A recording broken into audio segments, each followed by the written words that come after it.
पति पत्नी से परेशान फिर भी पत्नी क्यों है महान।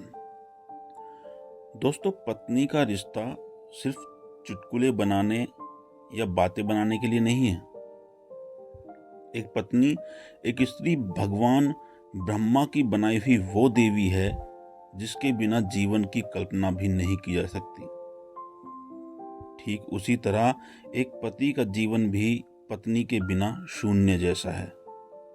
तो दोस्तों, इसलिए आज मैं आपके लिए एक पति पत्नी की दर्द भरी और प्यार से भरपूर बहुत ही मार्मिक कहानी सुनाने जा रहा हूं। मेरी पत्नी पूजा की भाभी को लड़का हुआ था। इस कारण वह अपने पीहर जा रही थी। बोली 5 दिन बाद आ जाऊंगी, घर को गंदा मत करना। पति बोला, मैं कोई बच्चा नहीं हूं, तू 1 महीने बाद आ जाना, मुझे अपना ख्याल रखना आता है।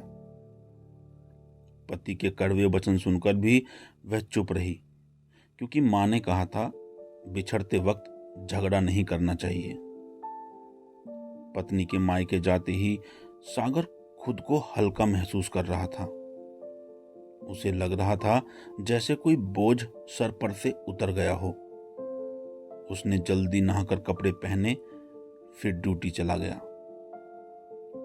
सागर ने शाम को छुट्टी होने से पहले ही दोस्तों को फोन कर दिया कि आज अकेला हूं, आ जाओ। फिर क्या था, 5-6 पियक्कड़ दोस्त घर पर इंतजार करते मिले। शराब और कबाब की महफिल जम गई। कच्चा मीट लाया गया। जिस चूल्हे पर सागर की पत्नी पूजा अंडे भी नहीं उबालने देती थी, उस पर मांस पक रहा था। रात के 12 बजे तक महफिल जमी।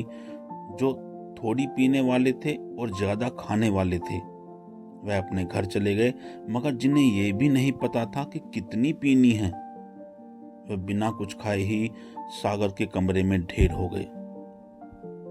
महफिल में 2 तरह के लोग होते हैं। एक तो वो जब तक पीना नहीं छोड़ते जब तक जमीन पर नहीं पड़ जाते, ऐसे लोग खाना नहीं खा पाते। एक वो जो दूसरों को पिलाते हैं, खुद बहुत कम पीते हैं, फिर बन रहे खाने पर जमकर हाथ साफ करते हैं। सुबह जब सागर उठा तो उसका जोर से सर दर्द कर रहा था, क्योंकि ज्यादा हो जाने की वजह से वह खाना भी नहीं खा पाया था। घर में सब कुछ अस्त व्यस्त था, जगह जगह सामान बिखरा पड़ा था। रसोई की हालत तो और भी ज्यादा बुरी थी। घर की बिना सफाई किए ही वह जैसे तैसे नहाकर ड्यूटी पर गया। जाते वक्त मेडिकल से उसने सर दर्द की गोली खरीद ली, तब उसे थोड़ा आराम मिला। फिर भी न जाने उसके चेहरे पर क्या लिखा था कि साथ में काम करने वाली महिला ने उससे पूछ लिया, सर, बीवी मायके गई है क्या?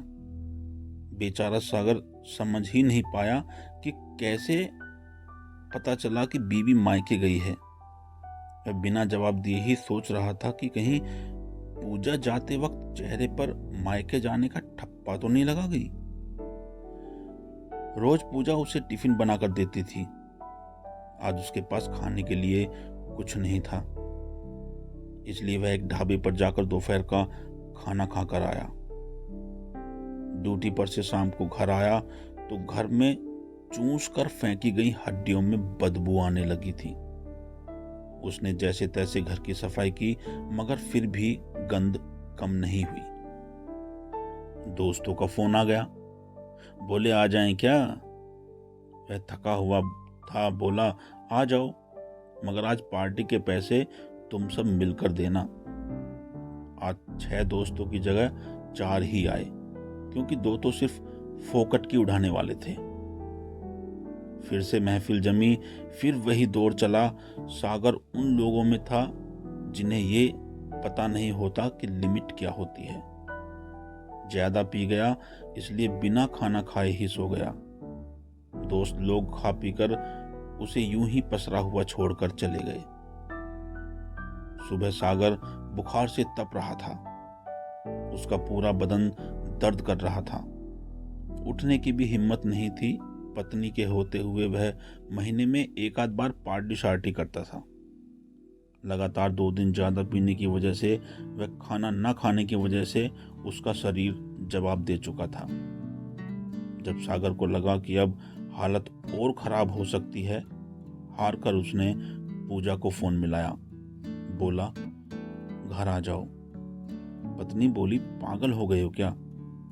अभी आए हुए तीसरा ही दिन है। यहाँ भाभी का काम करने वाला कोई नहीं है। बड़ी दीदी को आ जाने दो, फिर आ जाऊंगी। सागर को रोना आ गया। बोला, तब तक शायद मैं ना रहूं। पूजा बोली, सुबह सुबह क्यों मजाक करते हो जी? शुभ शुभ बोलो। वह बच्चे की तरह फूट फूट कर रोते हुए बोला, आजा यार, मैं बहुत बुरी हालत में हूँ। बुखार से तप रहा हूँ, हिम्मत ही नहीं है उठने की। आज मुझे एहसास हो गया है कि तुम्हारे बिना मैं कुछ भी नहीं हूँ। तेरा रोकना टोकना सब जायज है। तेरे बिना तो मुझे न खाने का होश है न पीने का। तेरे जाने के 2 दिन बाद ही घर नरक बन गया है। हर जगह बदबू आ रही है। तू महक है इस घर की। तू सच कहती है कि घर में मांस मदिरा आने से देवता नाराज हो जाते हैं। मैंने वह गलती कर दी है। तेरा घर और रसोई सब गंदा कर दिया। अब तो यमराज भी नाराज होकर मेरे प्राण लेने के लिए चल पड़े होंगे। पत्नी बोली, ऐसा मत कहो जी, मैं हूं ना, आपको कुछ नहीं होगा। बेड पर गद्दे के नीचे सिरहाने के बाएं तरफ बुखार की गोली रखी है। हिम्मत करके पानी के साथ ले लो जी, मैं 1 घंटे में पहुंच रही हूँ। फिर पत्नी ने फोन काट दिया। सागर ने बुखार की गोली ढूंढी, फिर पानी के साथ उसे गटक गया और फिर उसे नींद आ गई। वह 2-3 घंटे बाद उठा, तब उसने देखा कि कुछ देर पहले भैंसों का तबेला लगने वाला उसका घर फिर से घर लगने लगा था। गोली लेने के कारण उसका बुखार उतर चुका था। वह उठकर बैठा ही था कि पत्नी चाय ले आई। पत्नी बोली, अब कैसी तबीयत है जी? वह बोला, तू मेरी दवाई है। तेरे आते ही मैं ठीक हो गया। प्लीज फिर कभी मुझे छोड़कर मत जाना। अगर फिर भी जाना पड़े तो मुझे साथ लेकर जाना, क्योंकि तेरे बिना मुझे जीना नहीं आता। इस कहानी से ये शिक्षा मिलती है, औरत के बिना मकान कभी घर नहीं बन सकता। पति पत्नी पर लोग कितने भी चुटकुले बना लें, मगर इस सत्य को कोई नहीं टाल सकता कि बिना पत्नी के पुरुष कुछ भी नहीं है। वह अपनी सांसों से सींचकर मकान को घर बनाती है, पति को बुरी आदतों से दूर रखती है।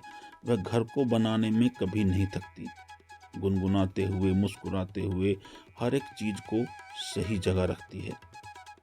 पत्नी घर की लक्ष्मी होती है।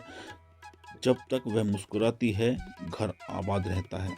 इसलिए पत्नी की इज्जत और सम्मान करें। बहुत बहुत धन्यवाद मित्रों। कहानी यदि पसंद आई हो तो चैनल को सब्सक्राइब जरूर कर लें और कहानी को ज़्यादा से ज़्यादा शेयर करें। कहानी आपको कैसी लगी ये कमेंट में हमें ज़रूर बताएं। आपके कमेंट्स का हमें इंतज़ार रहेगा। बहुत बहुत धन्यवाद।